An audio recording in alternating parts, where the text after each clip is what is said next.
Hello guys, tayo patok gilutan oh. Patay tayo guys. Simbo, good morning. Why, good Kopi Army. Good morning. Good Army. Han mahangin. Hari ni kita Win. Han lang hangin. Wala ko. Hat nang. Ada kon.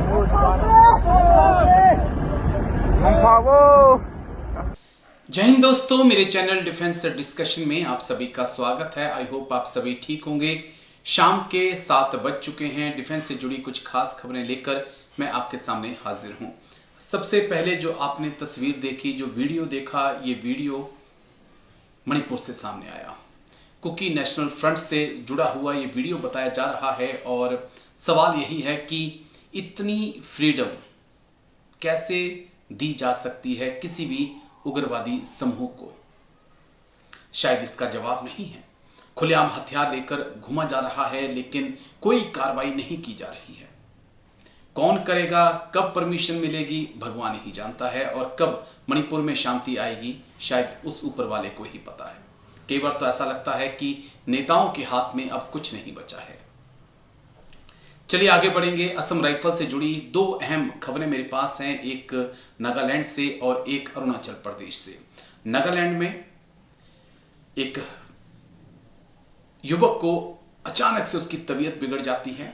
तभी वहां पर मौजूद Assam rifle की medical team जो है help के लिए आगे आती है। असम राइफल के डॉक्टरों के समय पर हस्तक्षेप से नागालैंड में एक युवक की जान बच गई। दरअसल 14 फरवरी 2026 को नागालैंड के पेरेन जिले के अथीबुंग में एक्सपो मेले के दौरान असम राइफल की मेडिकल टीम ने मेडिकल आपात स्थिति में उल्लेखनीय तत्परता से प्रतिक्रिया दी। एक 30 वर्षीय युवक कार्यक्रम स्थल पर अचानक गिर गया। पेट दर्द हुआ उसको, जिससे संभावित रूप से जीवन के लिए खतरा पैदा हो गया। संकट को देखते हुए असम राइफल ने तुरंत जो डॉक्टर्स थे उनको वहां पर वो पहुंचे। बिना देरी के साइट पर चिकित्सा देखभाल प्रदान की गई। उपस्थित चिकित्सा अधिकारी ने यानी कि डॉक्टर ने एक त्वरित और केंद्रित मूल्यांकन किया कि युवक को हुआ क्या है। उसके बाद जो है जल्द से जल्द उन्हें दवाई दी गई, इंजेक्शंस लगाए गए। उसके बाद जो है वो ठीक हुए। तो ये देखिए, ये चीजें खास होती हैं, ये चीजें असम राइफल को खास बनाती हैं। क्योंकि अगर मैं पहले भी कहता हूं कि अगर किसी पर संकट आता है तो असम राइफल सबसे पहले नॉर्थ ईस्ट के लोगों के लिए खड़ी होती है।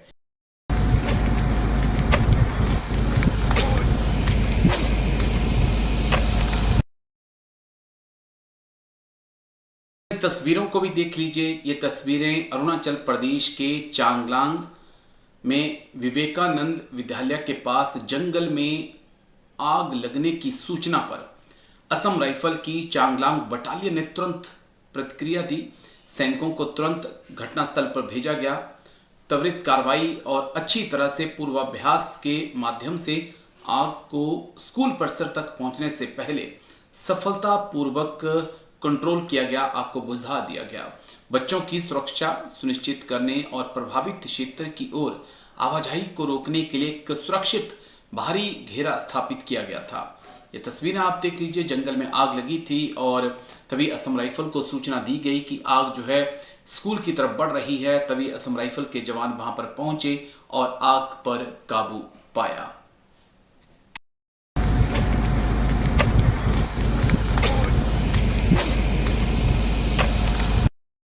दोस्तों, आपको फौजी अखिलेश हाथरस के जो रहने वाले थे वो तो याद होंगे।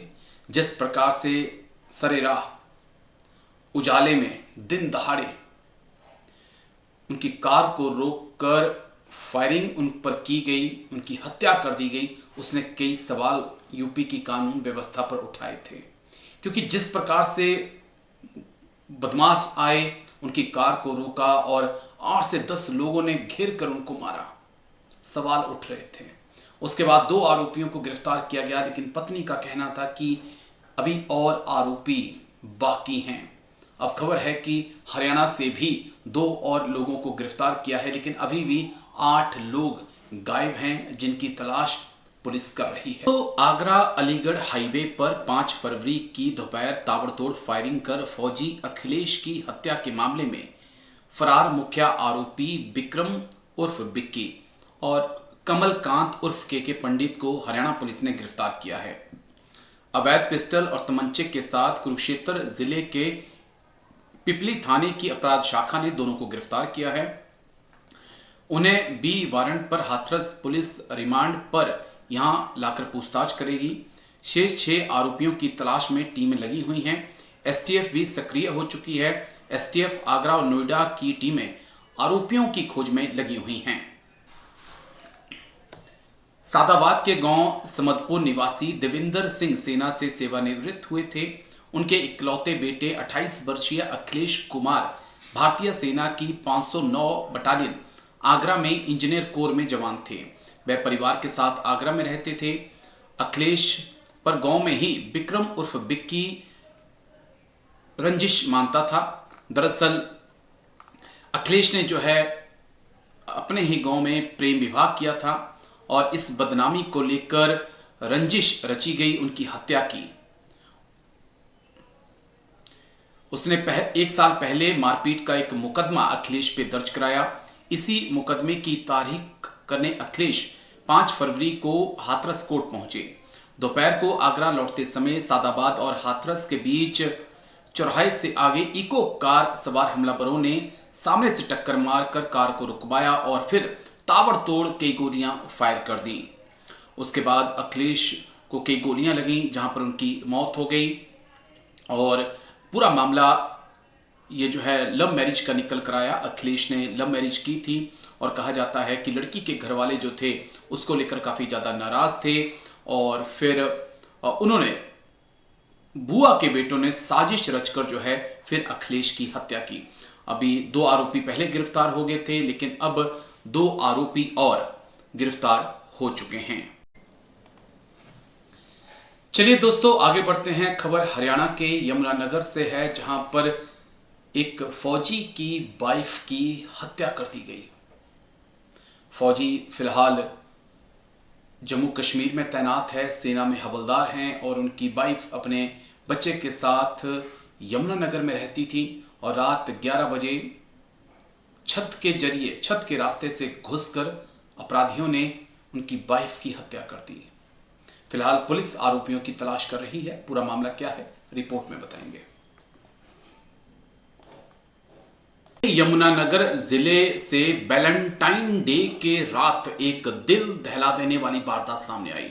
थाना छपरा क्षेत्र के भंबौल गांव में 34 वर्षीय महिला की चाकू से गोदकर हत्या कर दी।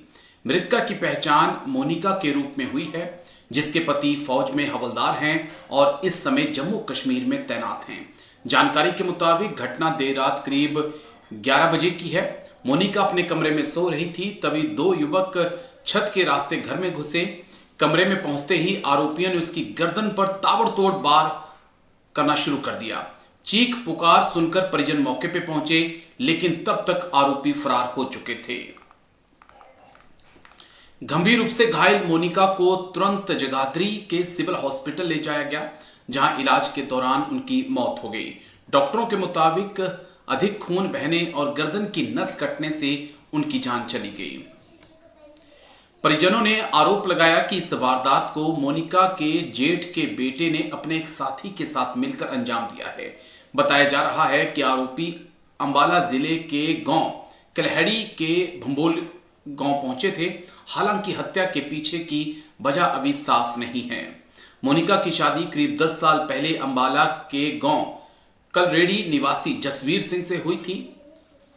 उनके पति सेना में हवलदार हैं और फिलहाल जम्मू कश्मीर में तैनात हैं। पिता की 3 साल पहले मौत के बाद मोनिका अपने 7 वर्षीय बेटे के साथ मायके में मां के पास रह रही थी। घटना की सूचना मिलते ही पुलिस मौके पे पहुंची, जांच शुरू कर दी गई है और उम्मीद करते हैं कि जल्द ही आरोपियों को गिरफ्तार किया जाएगा।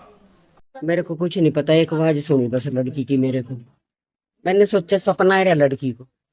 मैं उठकर दौड़ गई इसी तरह। देखा लड़की का चक्कू चुक्कू मारे पड़े, दरवाजा खड़काया मन्ने मम्मी ने, मेरी मम्मी थी उरी सी। कौन थे बोल कितने लड़के अंदर आए थे और कहाँ से ये लड़के आए थे? 2 थे यहाँ हम्म। कलरेडी के, रिश्तेदार? ये हिरवाई थी जी। उसका डैडी पूरा ही गया था, मेरे पास कल्ली लड़की थी, इन्होंने वो भी मार दी, इन्होंने वो भी नहीं सोचा कुछ भी, क्या सारे घर क्या मारने गए थे? कुछ भी नहीं था।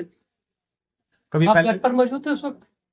घर पे थी, यहाँ पड़ी थी जी, यहाँ से उठ के भागी मैं उधर, यानी कि नानी भी लड़की उधर पड़ी थी जी, काके को लेकर। हाँ जी, ताला लग रहा था गेट का भी, ऊपर से आए होंगे, ऊपरी से छाड़ मारी उन्होंने, तो जब नानी ने देखे हैं। हत्या की थी, एक जना उसको हॉस्पिटल भी ले गया, दूसरा भागा।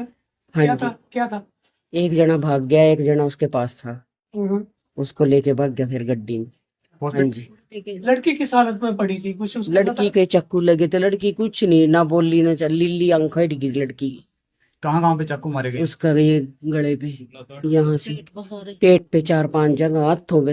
एक मोनिका नाम की महिला है गांव बमोड़ की, रात हमारे को लेट नाइट में सूचना आई थी भी उसको जो है ना किसी ने चाकू से हमला कर दिया। जो सूचना पर हम गए हैं थे सिविल हॉस्पिटल में, जहाँ पर उनकी डेथ हो गई। तो अभी घर वालों ने स्टेटमेंट ले रहे हैं उनकी, तो जैसे वो स्टेटमेंट देंगे उस हिसाब से कार्रवाई कर देंगे। शुरुआती जांच में क्या पता चला? शुरुआती जांच में यह कोई जानकार है जो घर में उसके साथ झगड़ा हुआ है, उस झगड़े में उसको चाकुओं से हमला किया गया है। उसकी जांच अभी जारी है, जैसे घर वाले स्टेटमेंट देते हैं उस हिसाब से जांच आगे बढ़ेगी। कहाँ लग रहे सर चाकू? कई जगह है, शरीर पे, हाथ पे भी है, नीचे पेट पे भी है, कई जगह गले पे भी है। तो हत्या से पहले कोई गलत काम की भी कुछ नहीं अभी उससे वो जांच अभी चल रही है, पोस्टमार्टम में बात क्लियर होगी। May date 3, 2023 apada ichen khompiu mail heiten kuki sate thachimi na igami go la pini ti lunggel ahin nei na chungchon ba ahin ta sovin Manipur government to ki thuin mail heiten yum na chiwa ini lowa halin ithaduvin irebuvin igami go la pini lunggel ahin nei sir जय Hind. Major Mohammad Ali Shah sir, जय हिंद, बहुत बहुत शुक्रिया समय देने के लिए, thank you sir. जय Hind Rajesh ji. Thank you sir, आपने समय दिया, शुक्रिया इसके लिए। एक मिहिर झा करके हैं, उन्होंने भी एक वीडियो ट्वीट किया और मणिपुर का ये वीडियो है। कुकी जो को लेकर उन्होंने कहा है कि Kuki group are mini version of IS, only difference is Kuki are better armed.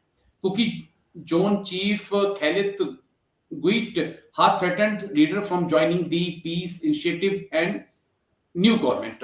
और वहां पर वेपन्स लेकर काफी कुकी खड़े हैं, आधुनिक वेपन्स लिए हुए हैं। और हमने हाल ही में देखा असम राइफल के एक ब्रिगेडियर साहब के काफिले को रोका गया, भद्दी गालियां तक उनको दी गई। ये क्या दिखा रहा है सर?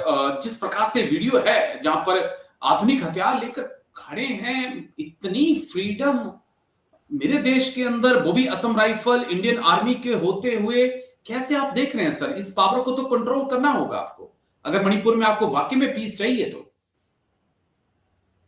नहीं, आपने सही बोला है राजेश जी। देखिए, मुझे खुद ताजुब होता है कि मैं देख रहा हूं कि कैसे वहां पे अंडरग्राउंड लोग या अंडरग्राउंड ना भी हो, लोग कैसे हथियार लेकर सरेआम घूम रहे हैं भाई। बिल्कुल सर, सरेआम। पुलिस, आर्मी, असम राइफल्स के वहां पे मौजूद डिप्लॉयमेंट के बावजूद भी जब प्रोटेस्ट रैली हुई थी 3 मई को 2 साल पहले, तो प्रोटेस्ट रैली में कौन वर्दी पहन के हथियार लेकर जाता है भाई? बिल्कुल सर। अभी आइसक मुयुआ आए थे मणिपुर अपने गांव में, काली ड्रेस के अंदर हथियार लेकर लोग देख रहे थे, कैसे ताजुब हुआ। वीडियो देखी हमने। सबसे बड़ी हैरानी तो मेरे को अब हुई 2 दिन पहले चुराचंदपुर के अंदर देखा कि ब्रिगेडियर साहब जो असम राइफल में DIG कहते हैं उनको, 1 स्टार लगा होता है जी, कैसे हड़ताल में कैसे प्रोटेस्ट हुए और उनको अपनी गाड़ी पीछे लेनी पड़ी। मैंने कभी नहीं देखा ऐसा होते हुए। और जो लोग, और देखिए आप जो मीर झा की ट्वीट की बात कर रहे हैं, वो ट्वीट मैंने भी देखी है, मुझे पता है आप किसकी क्या बात कर रहे हैं। उन्होंने लिखा है कि भाई ये ग्रुप IS से ज्यादा ग्रुप है, एक वेपन्स के लिहाज से, वेपन्स और बेटर ऑर्गेनाइज भी लगता है। कई बार मुझे ऐसा लगता है कि बेटर ऑर्गेनाइज भी है और बेटर लोकल सपोर्ट भी इन लोगों को है। देखिए, जो नॉर्थ ईस्ट के ग्रुप्स हैं, अंडरग्राउंड ग्रुप्स की बात कर रहा हूं मैं, और जो जी जो जो जो जेएनके के ग्रुप देखे थे मिलिटेंट ग्रुप में, मेरे को रात दिन का फर्क देखा मैंने, बहुत फर्क देखा मैंने। कुछ चंद एक फर्क मैं आपको बताना चाहूंगा। जम्मू कश्मीर में इंसर्जेंसी लड़ी मैंने नॉर्थ ईस्ट में भी लड़ी। जम्मू कश्मीर के सुसाइड बॉम्बर होते हैं ज्यादातर, तो अपने आप को मरने मराने आते हैं जी, आतंकवादी होते हैं, उग्रवादी होते हैं, दहशतगर्दी होते हैं। दहशतगर्दी कौन कौन होते हैं? वो होते हैं दहशतगर्दी जो सिविलियंस पे, निहत्थे पे, मासूम लोगों पे, इनोसेंट्स पे हथियार उठाएंगे। और जो सिविलियंस पे, मासूमों पे हथियार नहीं उठाते हैं, वो एक कॉज के लड़े होते हैं, वो फोर्स का सामना करते हैं, फोर्स पे अटैक करते हैं। मैंने नॉर्थ ईस्ट के अंदर, मणिपुर में खास तौर से नहीं देखा, अब एक ट्रेंड चेंज हो गया है। जब हम थे, कभी महिलाओं पे, बच्चों पे वार हो रहा है नहीं देखा मैंने। स्कूल की बसों पे, एम्बुलेंस पे वार हो रहा है नहीं देखा मैंने। मेरे को बहुत हैरानी हुई, तकरीबन 4-1 साल पहले, जब कर्नल बिप्लब त्रिपाठी असम राइफल्स के थे जी, वो अपनी वाइफ और बच्चे के साथ उनकी कॉन्वॉय पे पीएलए ने एम्बुश किया था। तो मेरे को बहुत हैरानी हुई थी कि ऐसा कैसे हो गया, ये ऐसा होता नहीं है।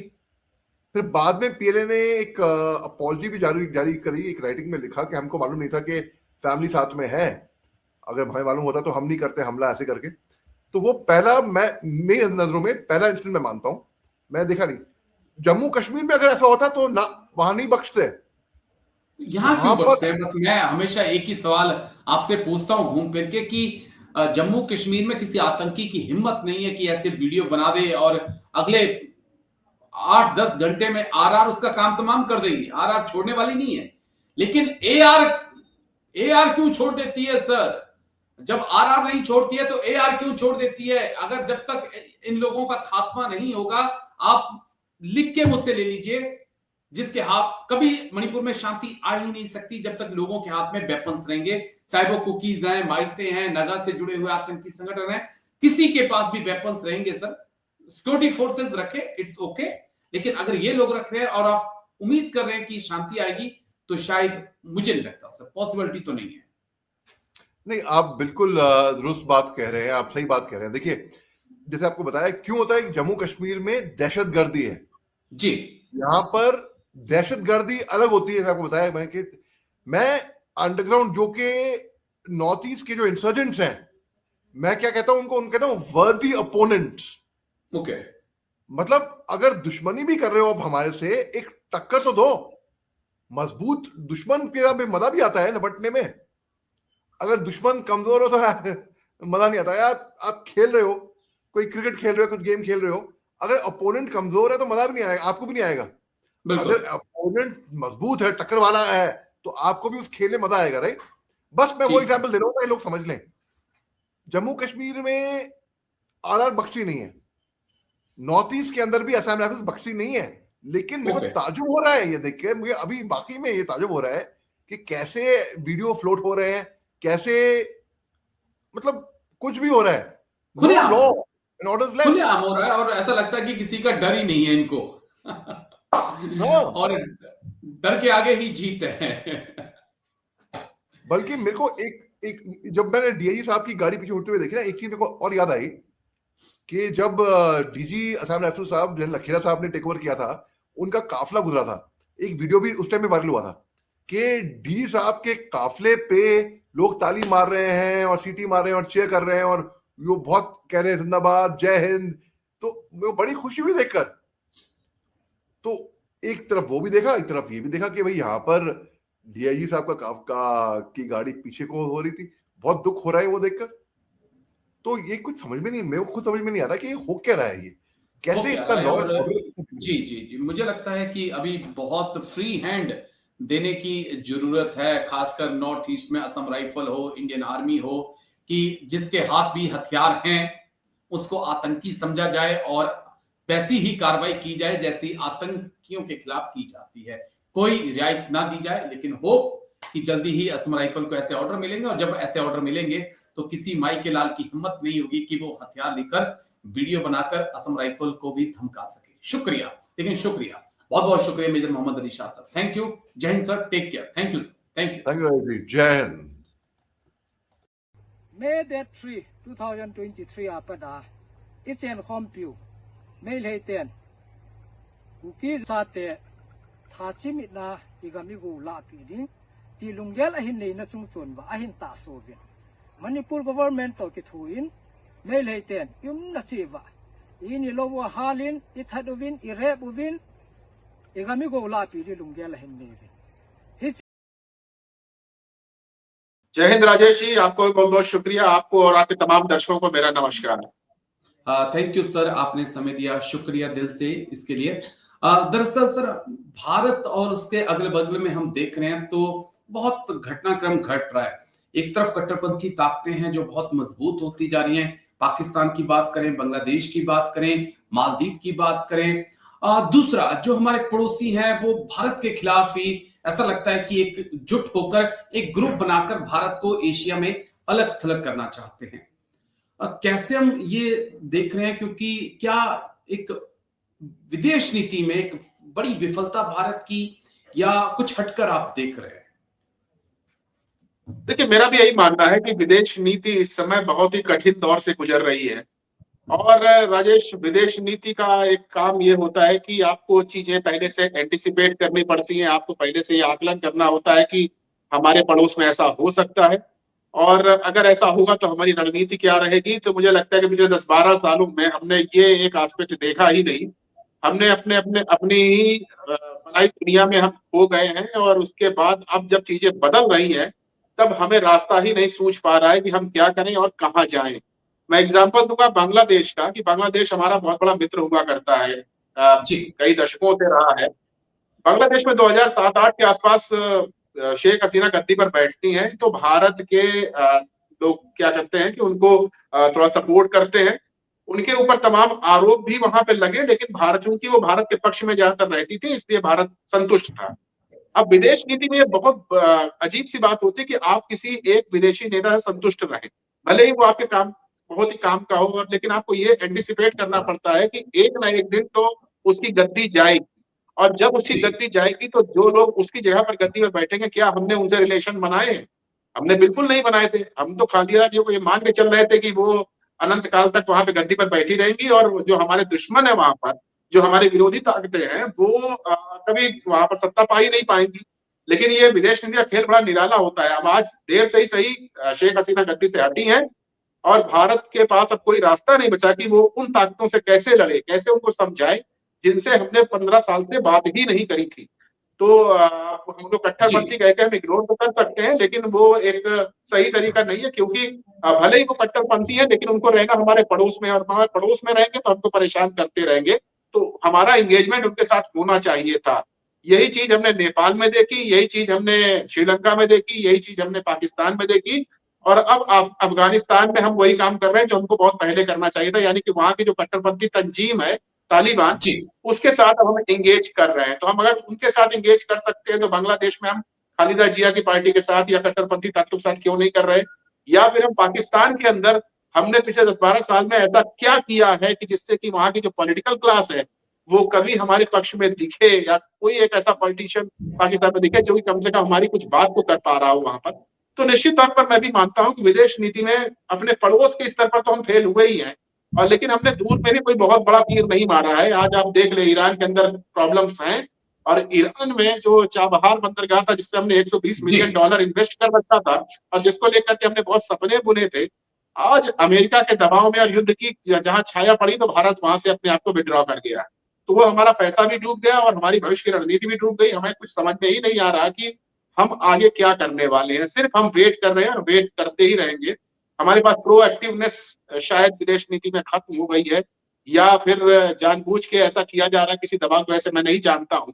लेकिन निश्चित तौर पर ये एक बहुत सोचने का विषय है कि हम कहाँ चूक रहे हैं। जी, अमेरिका को लेकर मैं समझना चाहूंगा, क्योंकि अमेरिका का जो एक अलग ही करैक्टर देखने को मिल रहा है, खासकर डोनाल्ड ट्रंप का, इसे हम कैसे देख सकते हैं? प्रधानमंत्री मोदी को लेकर तरह तरह की बयानबाजियां, भारत को लेकर तरह तरह की बयानबाजियां, पाकिस्तान का समर्थन, पाकिस्तान के साथ एक्सरसाइजेज, उनके F-16 को मदद, अमेरिका और भारत के रिलेशंस को कैसे देखा जाए, कहां चूक हो गई यहां पर भी? देखिए राजेश, अगर हम शुतुरमुर्ग की तरह रेत के अंदर सर छिपा करके रखना चाहते हैं तो वो हमारी खुद की चाहत होती है। अब यही अमेरिका है, वो उसने कुछ नया काम नहीं किया है। आप सन 2000 के दशक में देखिए, 2-3 बार जब अमेरिका की हमको जरूरत थी, जब पाकिस्तान हमारे खिलाफ युद्ध करना चाह रहा था, जब पाकिस्तान ने कारगिल वार हमारे ऊपर थोपा था, जब हमारे ऊपर तमाम तरह की आतंकवादी घटनाएं घट रही थी, तब यही अमेरिका खुल करके हमारा साथ नहीं दे रहा था, केवल बयानबाजियां कर रहा था। यही अमेरिका था जिसने कि पाकिस्तान को पहले भी सपोर्ट किया हुआ था और हमारी खिलाफत इस लेवल तक गई थी 1971 में हमारे युद्ध में, हमारे बनाम पाकिस्तान के युद्ध में उसने अपना 7th फ्लीट भेज दिया था। तो अमेरिका ने कुछ नया तो किया नहीं है, लेकिन हुआ ये है कि अमेरिका के साथ जो हमारी एक विदेश नीति चलती रही है, वो एक तरह से गिव एंड टेक का रिलेशनशिप था। हम बहुत ज्यादा उससे क्लोज भी नहीं थे और बहुत ज्यादा उससे दूर भी नहीं थे, क्योंकि महाशक्ति है, हम उससे दूर नहीं रह सकते हैं। तो एक उचित और सतर्क दूरी बना के हमको रखना था, हम रख रहे थे। अब पिछले कुछ सालों में क्या हुआ है कि हम बहुत ज्यादा आंख बंद करके प्रो अमेरिका हो गए। हम भूल गए कि अमेरिका वो देश है जिसने हमें बार बार धोखा दिया। हमने उनसे आर्म्स डील भी करनी शुरू कर दी। हम उनके तमाम हथियारों की तरफ देखने लग गए। उनके बड़े बड़े दामों वाले इंजन और बड़े बड़े दाम वाले हथियार हमको पसंद आने लग गए। हमको ये लगने लगा कि अमेरिका ने अभी तक भले ही हमारा साथ न दिया, लेकिन अब वो हमारे पीछे लामबंद हो जाएगा। ये वही अमेरिका था जिसने भारत के परमाणु प्रोग्राम के को सैबोटेज करने की कोशिश करी थी, और जब भारत ने परमाणु परीक्षण किया था 98 में, तो भारत के ऊपर तमाम तरह के प्रतिबंध लगा दिए थे। तो ये वही अमेरिका था, उसने कुछ नया नहीं किया है। डोनाल्ड ट्रंप ने हाँ थोड़ा बड़बोले जरूर है। डोनाल्ड ट्रंप उसी अमेरिका की पुरानी पॉलिसी को ही, एंटी इंडिया पॉलिसी को ही सामने ला रहे हैं। वो कुछ नया नहीं कर रहे हैं। वो भारत को उभरता हुआ नहीं देखना चाहते थे। अमेरिका की हमेशा से रिवायत रही है, लेकिन हम ही भूल गए थे। जो मैं शुतुरमुर्ग का उदाहरण दिया था ना, कि हम ही भूल गए, तो हमने अपने गर्दन रेत में छुपा ली थी कि अमेरिका हमारा बहुत अच्छा दोस्त हो गया। उनका राष्ट्रपति बिना हमसे पूछे अब कुछ काम नहीं करता है, और वो इस तरह के हमने अपना एक आडंबर बनाया। वो आडंबर का वो जो बुलबुला फूटा है, और जब फूटा है तो अब हमको हकीकत सामने आ रही है। तो अमेरिका के बारे में जो हमारे पुरखों ने जो किया था वो बेहतर नीति थी। आप अमेरिका से बिल्कुल दूर भी मत जाइए, बहुत ज्यादा क्लोज भी मत जाइए। अमेरिका के साथ गलवैया डालने का मतलब है अमेरिका आपको परेशान करेगा। आज नाटो का एग्जांपल सबके सामने है। जिस नाटो को अमेरिका ने खुद लीड किया था, बनाया था, आज उसी नाटो के पर कतरने पर अमेरिका आमादा है। जिस मिडिल ईस्ट में अमेरिका लगातार अपनी दखलंदाजी रखता था, आज एक एक देश को वो बर्बाद कर चुका है। तो अमेरिका का एक नेचर है, वो एक नए तरह कोलोनाइजेशन पूरे विश्व में लाना चाहता है, और आज डोनाल्ड ट्रंप उसके लीडर है, कल को कोई और होगा। तो भारत को बहुत ज्यादा अमेरिका के साथ के पचड़े में नहीं पड़ना चाहिए। अपने हिसाब से, एशिया के हिसाब से और अपने जरूरतों के हिसाब से चीजों को रखना चाहिए। अगर हम बहुत ज्यादा प्रो अमेरिका हो जाएंगे तो हमारा कुछ खास फायदा नहीं होने वाला, नुकसान हमको सामने दिख रहा है। अमेरिका को एक मात्र थ्रेट पूरी दुनिया में चाइना से। अमेरिका बिल्कुल नहीं चाहेगा कि एक और चाइना एशिया में खड़ा हो जाए। यानी कि अमेरिका नहीं चाहेगा कि हिंदुस्तान भी उस तरह की तरक्की कर ले जैसी चाइना ने कर रखी थी। अमेरिका पूरी कोशिश करेगा कि हमारे और चाइना के रिलेशंस कभी सहज ना होने पाए। अमेरिका ये पूरी कोशिश करेगा कि हमारा जो डेवलपमेंट प्रोग्राम है वो डिरेल हो जाए और हम कहीं ना कहीं विकास की दौड़ पीछे रह जाएं। तो हमको ये चीजें 10 साल पहले समझनी चाहिए थी, लेकिन हमने आंख बंद कर ली, तब उसका फल अब हम भुगत रहे। राजेश, ओके सर, बस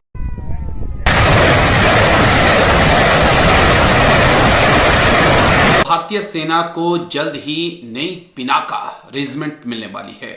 यह पिनाका 120 किलोमीटर तक फायर कर सकेगी।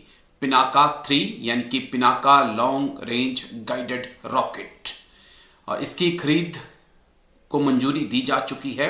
यह फैसला पश्चिम मोर्चे पर भारत की लंबी दूरी, स्टिक और बड़े पैमाने पर हमले की क्षमता को एक नया रूप देगा।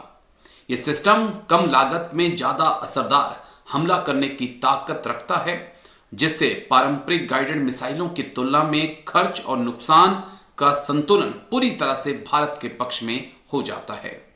अगर पिनाका 3 की बात करें तो 120 किलोमीटर की रेंज बढ़ने से भारत अपनी सीमा के भीतर रहते हुए दुश्मन के ज्यादा अंदर मौजूद ठिकानों को निशाना बना सकता है। पाकिस्तान के कई सैन्य अड्डे, लॉजिस्टिक सेंटर्स, कमांड हब इस दायरे में आ जाते हैं। इसमें लाहौर, रावलपिंडी, गुजरांवाला, भावलपुर, रहीम यार खान, सियालकोट, पाकिस्तान अधिकृत जम्मू कश्मीर के लगभग सभी अहम इलाके शामिल हैं।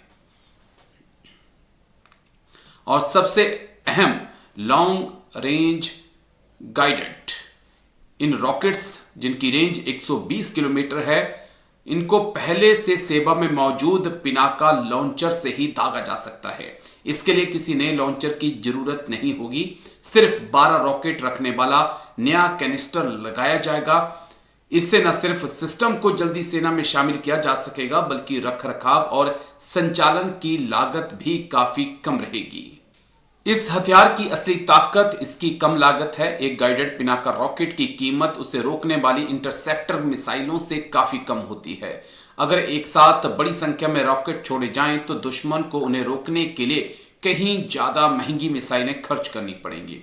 इससे दुश्मन की वायु रक्षा प्रणाली पर आर्थिक दबाव पड़ेगा।